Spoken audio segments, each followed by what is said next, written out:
What's up, you guys? This is Devin with CFXTV back with another video, and we're pinning two lenses against each other from opposite ends of the spectrum. We got the 40-year-old Canon 80-200 2.8, affectionately known as the Magic Drain Pipe, in one corner, and we have the 70-200 2.8 version 3 EFL lens IS USM lens in the other corner.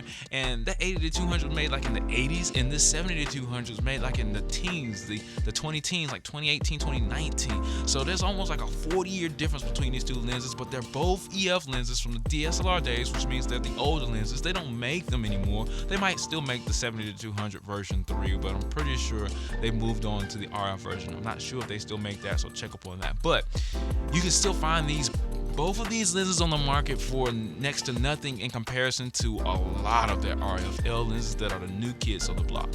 So you have to think to yourself, why would you compare these two lenses, Devin? Well, I'm pretty sure you're thinking that. Well, these two lenses are very important because they can be adapted to your new full-frame mirrorless bodies like your R5s, your Eos-Rs, your RPs, so on and so forth, your R8s and stuff like that. All these full-frame mirrorless bodies, and probably even your crop frame bodies, depending on what kind of adapter you're using. You can actually use these lenses and save money. How much money you're talking? Oh, well, everybody likes to save money, right? Well, you can probably save upwards to $500, $600, $700 by getting the 80-200 over the 70-200 EF USM IS version 3. Now you might be saying to yourself, well, Devin, why would you make this comparison if you have one of these lenses already? Because I'm not sure if I want to upgrade or not upgrade, to be or not to be, that kind of thing. That's the question. But you want to know what the differences are in these two lenses, and I got them both in my hands and I was able to test them out, right? So I had Jenny come out and we did some pictures, and check these pictures out. All right, so here's picture A and here's picture B. One more time. Here's picture A. And here is picture B. All right. All right, the answer is going to be revealed in 5, 4, 3, 2. All right, so this is picture A, which was taken by the Canon 70-200 2.8 IS USM lens version 3. All right, and the next one, of course, was taken by the EF 80-200 2.8 L lens. As you can see, these are the raw files, so I didn't do anything to them, and they're both CR3, so they were taken by the R5. And what do you notice about these lenses that is maybe a little bit, I want to say, the first thing that comes out of your mind? Like what stands out the most? All right, so the first thing that I saw that stood out the most to me was this bokeh. The quality of the outside bits here, the background or the foreground, depending on your depth of field and what you're focused on. The bokeh, the quality of the background blur here, is very, very smooth. None of these tree limbs and leaves and stuff like that are distracting. It smooths, it renders out, even here at the top. Now, I've gotten close up and you can get, I don't want to say a little bit distracting, but that's extremely close up bokeh, not necessarily far away bokeh. And that might be a subject for a different conversation. Now, when you're looking at the bokeh from this lens, I can kind of see, I wouldn't say it's a distraction. It still falls off relatively nicely, but it's different. Even photographing here at a different angle, even under different lighting situations, because it seems like the sun starts to beam into the trees a little bit more, and it's starting to illuminate the background a little bit more. I can see the difference here. Even, you got 100 millimeters on the 70-200 and you have 80 millimeters on the 80-200, but obviously I'm standing closer with the 80-200 and I'm a little bit more farther away and zoomed in on the 70-200. But even then, you probably think that you could see more of the background blur, especially the bokeh bits, as far as the circular renderings of each little highlight there. But no, you can actually see it a lot better at 80 millimeters or 88 millimeters for that matter, and pushing in just a little bit more. But you can definitely see them more evidently. yes, there's more light hitting these than these, but the way they're rendered is like, even if I were to get closer to these, I wouldn't really be able to see them any better. Even if I were to bring the exposure up just a tad bit on this one here, it doesn't seem like the background. That's definitely bokeh and how they make the lens, even right here especially. Like, you can tell a lot of lens characteristics based on how it rendered out the background, which is very, very interesting to me, because I can't really even, like, it's so smooth here on the IS version 3 of the 70-200, excuse me, because they're two different lenses technically because of the focal range, but it's definitely not like worrisome. It's not scatterbrained here in the background. It's very, very smooth and bringing you into the subject. But I could see how somebody would like this as an artistic effect here, especially right here where it gets a little bit busy around contrasting edges here. It renders out here a little bit, but you can see right here in this section that it doesn't really render out all that much. So shout out to the people who got the, little Quizlet right. And let's move on. So with all that said, using the 80-200, it's a very seamless feeling lens. It works really, really well. It's a little bit, just a fragment, maybe like a quarter of an inch smaller than the 70-200, but it's not really all that noticeable when you start adding, adapters and converters and lens filters. That is absolved by all that stuff. They're pretty much the same size and length. Now, when it comes to the weight, the 80-200 takes it. I know the 80-200 takes it. Even though the 70-200 is smaller, like as far or larger in like length, it's definitely, it feels, I wouldn't say like a baby, but they're close. But the 70-200 is definitely lighter weight. Also, one lens is black and one lens is white. Well, why do they make 70-200s white?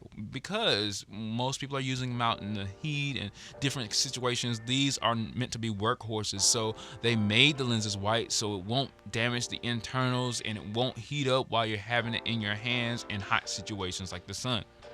A lot of people think it's branding, and it might be, but a large reason why they did that is because they wanted to keep the heat from messing up their lenses. Now, the 80-200 does not have that. I haven't had an issue with using the 80-200 in hot situations, so it doesn't like, it's not, my hand doesn't burn off. No, it doesn't really do that, and I don't know if that affects it optically, but I haven't seen any issues with my pictures, and no focus issues, no operational issues, no functional issues with it being out there in the sun.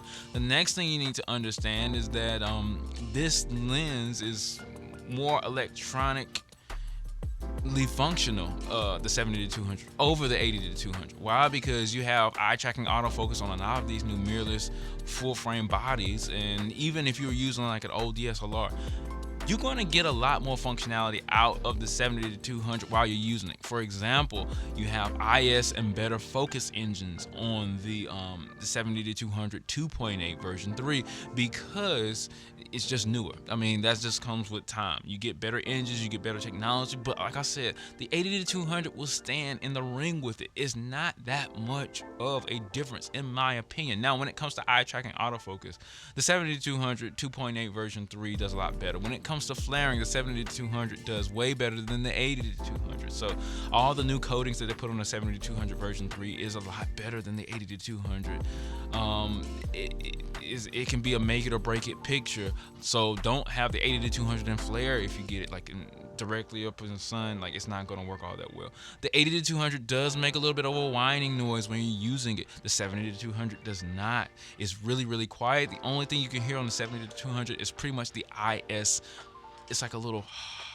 Usually, if anybody's used the 70-200 IS USM III lens, you've heard this sound before. I believe it's like the IS motors, humming at you while you're using the lens. But it's definitely not something that will really damage audio as much as you would think if you're doing video.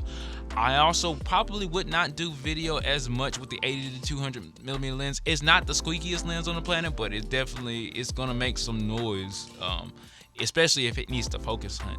Now with the R5 and an adapter, the 80-200 millimeter did not focus breathe a lot. Like it seems like the R5 and the mirrorless bodies understand that their older lenses adapted to it. So when you switch modes and you utilize it, it doesn't it just doesn't bring out the worst in the lens. Even though I know it can squeak more, probably if you had like a DSLR that back focused or didn't have a lot of focus points that forced that lens to back focus, you probably have some issues with the 70-200 or 80-200, excuse me. But the 70-200 also sends a little bit more information to the R5, because when the R5 is not operating correctly with the 70-200, it'll flash that little red light at you. Like if you're doing AI servo or servo AF, excuse me, if you're doing eye tracking autofocus in servo AF, if it goes from blue, it'll flash red at you to let you know that, hey, it's not quite right, but in a blink of an eye, it'll pretty much get right from there as long as you're within the right focal range. So with all that said, the 70-200 didn't actually impress me. The version 3, it did not impress me because I had already had the 70-200 version 1 IS USM lens. The only reason I don't have it now is because one day it slid out of my bag and the bag wasn't properly, well, I had a top loading bag, like your regular book bag from high school or whatever, and the lens was so heavy it slid out the bottom of it while I was walking and started rolling down. Started rolling. I had to go run and pick it up and take off the filter that broke, and it still worked, but it didn't work as well. The zoom got tight and tight and tight, and then eventually it just stopped working after a few years, and so I ended up trying to take it to Canon and get it fixed. Long story short, they didn't fix it because it was so old. That's another issue you would have with the Canon 80-200 lens. Since it's so old, Canon does not fix it. They don't house parts for it, and they don't want to be liable for it anymore. So if you had a certified fixer or somebody who knew what they were doing, if you trusted, that's good. But there's not a lot of people like that out there now. So get insurance for this lens or something that would absolve you for the money that you would have to buy or repair money that you would have to spend on it and things of that nature. But the 70-200 2.8, if you've had one before, the version 3 is functionally, when you're holding it, zooming in, zooming out, all that stuff is just the same.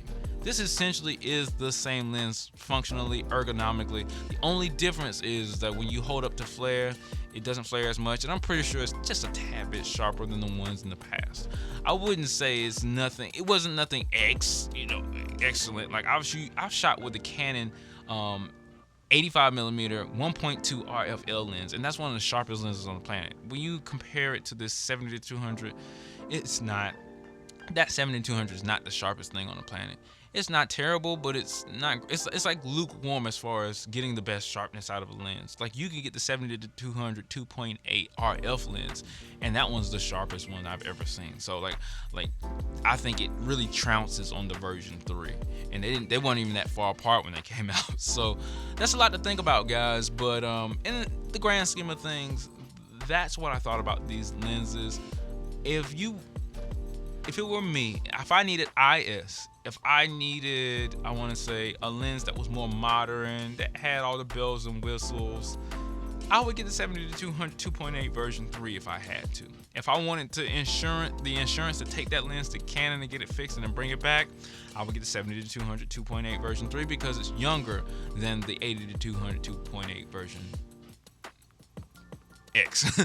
But if I knew I took care of lenses, if I knew that I needed to save money, if I knew that, hey, I know that this lens is going to last, I'm not in compromising situations, I'm not at football games, I'm not running into people, I'm not dropping my lenses and stuff like that, and I don't think it's going to ever break, get the 80-200 2.8. If I didn't need IS and I won't really worry about lens flare or anything like that, this lens is pretty enough sharp for most people, especially if you're not running with a camera that's over 30 megapixels. The 80-200 is fine enough for most people. It doesn't focus as close. Yes, it's a little heavy. It doesn't have IS.